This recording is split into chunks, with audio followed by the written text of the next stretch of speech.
Lesson 1 is that race, an artificial social construct that in this country means a set of physical features and characteristics, matters more than other forms of difference. Gender, sexual orientation, religion, ethnicity. Race stands apart mainly because of our inability to reduce or remove racial barriers, improve communication around it, or change an enduring and dire set of consequences associated with it. Slow down. Second, Ferguson shows us why race remains an intractable issue. The problem is not a matter of individual prejudice, but rather one of systemic racial bias or racism. Prejudice may have motivated the officer who shot Michael Brown, but it does not account for centuries of negative outcomes for people on the wrong side of the color line.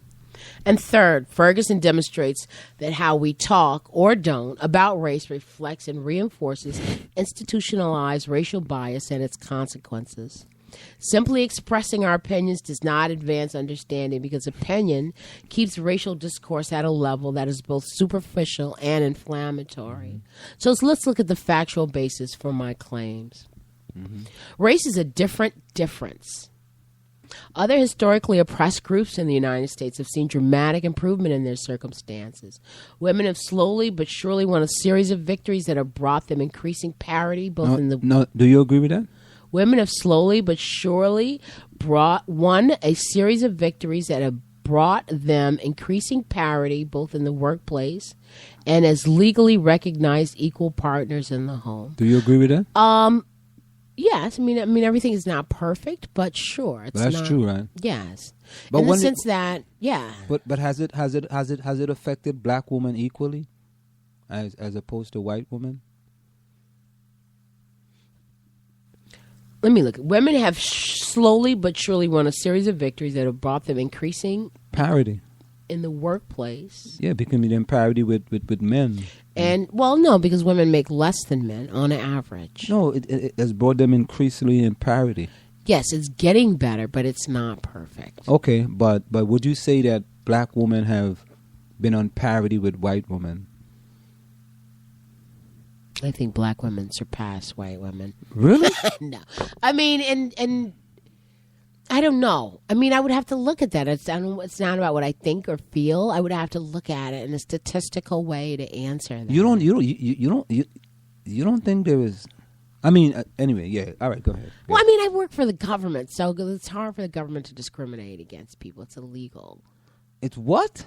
Discrimination is illegal. I know that, but it's hard for the government to discriminate against people? Yes, because especially if you're being hired based on merit. Right. So if you work for the government and you discriminated against someone, is not the government discriminating against someone? If you work for the government, right? All right. Let me. Keep going. I hear that. Let me resonate that around in my head. If I discriminate against someone, you work for the government. Yes, I do. And you discriminated against someone. Is not the government discriminated against that person? No, that is me discriminating against. But that you person. work for the government. Yes, you are a representative of the government. And so I work for the city of New York, and I discriminate against a kid. So who you think they're going to sue? You or the government? If someone is going to sue for discrimination, who are they going to sue? What would happen if I discriminate against a kid? Okay, right. Then I would be investigated by the city, and then the city would reprimand me. And then if someone is going to sue, who will they sue?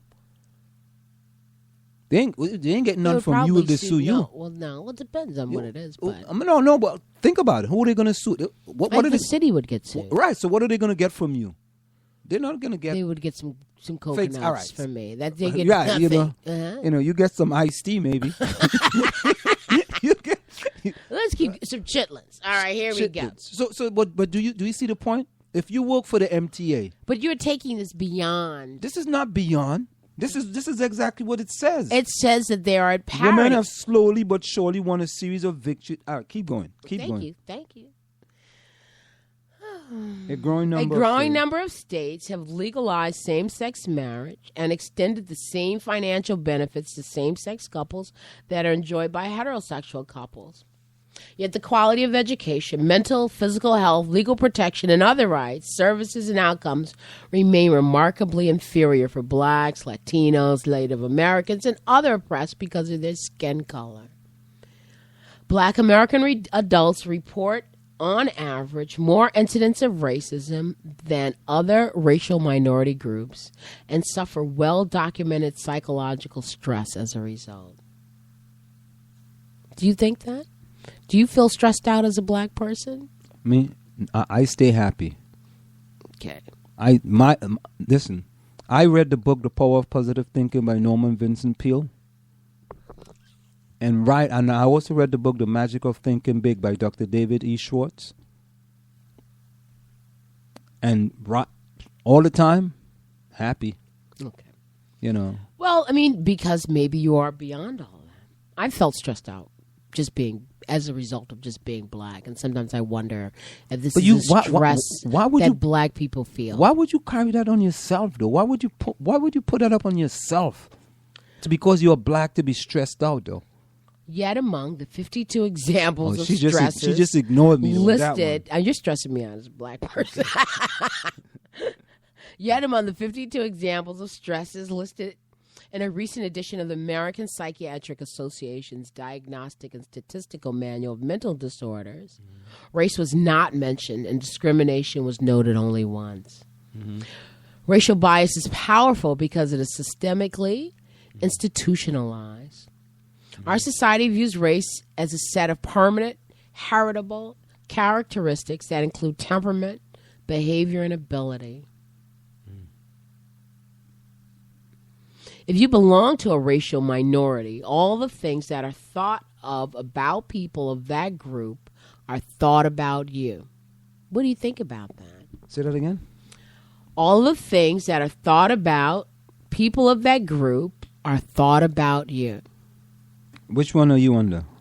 I'm in second subheading, racial bias is powerful. All the things that are thought about people of that group are thought about you. If you belong to a racial minority. Yeah. Yeah, that's true. true. Understand that? That's true. So if you happen to be out with a red belt, walking down Yale Street, you're, a black man, they might think of you as dark, even though you're just brown, but you don't want to admit it. So what they think, or that you get on an elevator, exactly. Do people clutch their bag, Exactly. That's exactly what I was going to say. Do they cross the street when they see cross the street when you running? A black man is running at them. But you want to hear? You no, said that story? No, not yet. But listen. But listen, I went to Alabama for the first time. I went to Alabama, right? And and my friend says, Anselm, so you're going to go out running? I said, of course I'm going to go running. What's the big deal? I said, man, I'm telling you, don't go out running because you might be running on the street and somebody might mistake you for a guy that stole a television or something. They told me that. I'm serious. No joke. And you know what? I did not run when I went to Alabama. See, so there you go, oppressed racial minority man. So I think that's true, though. So all things that are thought about people of color or of that group are thought about you. Mm-hmm. Thus, the police feel entitled to shoot, choke, and beat black men because of the belief, ingrained over centuries of enslavement, segregation, and social racial stratification, that black people, and especially big black men, are dangerous. I hate that. Well, isn't that true, though? That makes me want to cry. Plain talk, bad manners. Isn't it true? It's absolutely true. But it's true. That's interesting, because when the guy in Staten Island, Eric Garner, when he went down, so here I am, 5'1", and if I see a big black man, I'm thinking, there's somebody that's going to protect me. And those are the ones that they take down. It seems to take down faster, Yeah. The shoot and first that's so mentality. I'm like, I don't like that thought. So then they're discriminated. Your protector is being discriminated against simply because he's a big black man. Yeah. How we talk about race reflects and reinforces institutionalized racial bias. Race has enormous variability, yet we use terms like the black community, quote unquote, as though blacks are a monolithic group whose members all share the same viewpoint. We never say the white community. We do say the white community, though. We say that. Yeah, we say it, but it's not universal, I guess. We say, will the black community be calm or will it be upset? We've got to keep them calm. We focus on the behavior of blacks instead of the conditions that contribute to their behavior. For example, the denial of access and opportunity is illustrated by the fact that the police and elected officials in Ferguson are white, while blacks constitute the majority of those stopped, ticketed, fined, and sent to prison. You see, and then that's why we talked yesterday. What is it? Black cities. City white halls. Yes. Right? White halls. White city halls. Yeah. Mm-hmm. Hey, listen. Meanwhile, it's as if whites aren't racial beings. When Eric Garner, a black man, a big black man, on Staten Island, died after the police put him in a chokehold, interviews with black people focused on their anger about race. White people interviewed primarily were leaders who spoke about containing or moderating the situation. With them angry black folks, you got to make sure they don't get more angry. Yet it's the white people who primarily construct and influence the daily lives of most black people in our society. Or shouldn't we probe their feelings and beliefs about race too? You see, that is exactly what I was talking about. And I'm going to get back to this. I broadcast, that time I was by myself, I broadcast the Ted Nugent. Ted Nugent was on the Wellmont Theater in Montclair. Mm-hmm. And Ted Nugent have said some of the most vicious and vile and racist things about President Obama, Hillary Clinton, and other black people.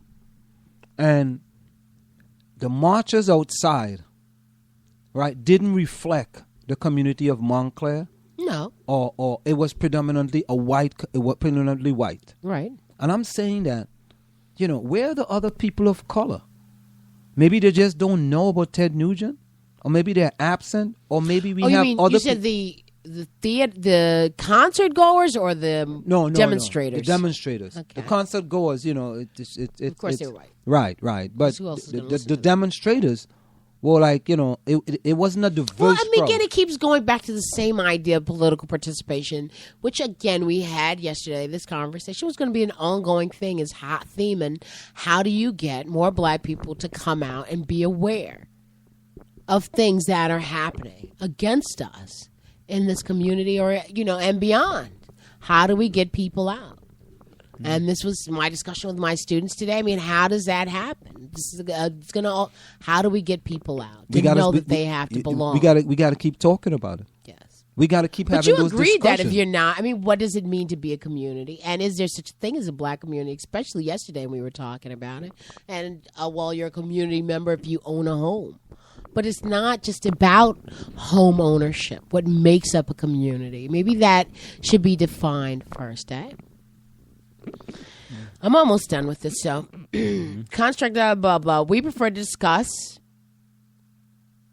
racism as hate by individuals or as a function of economic inequality.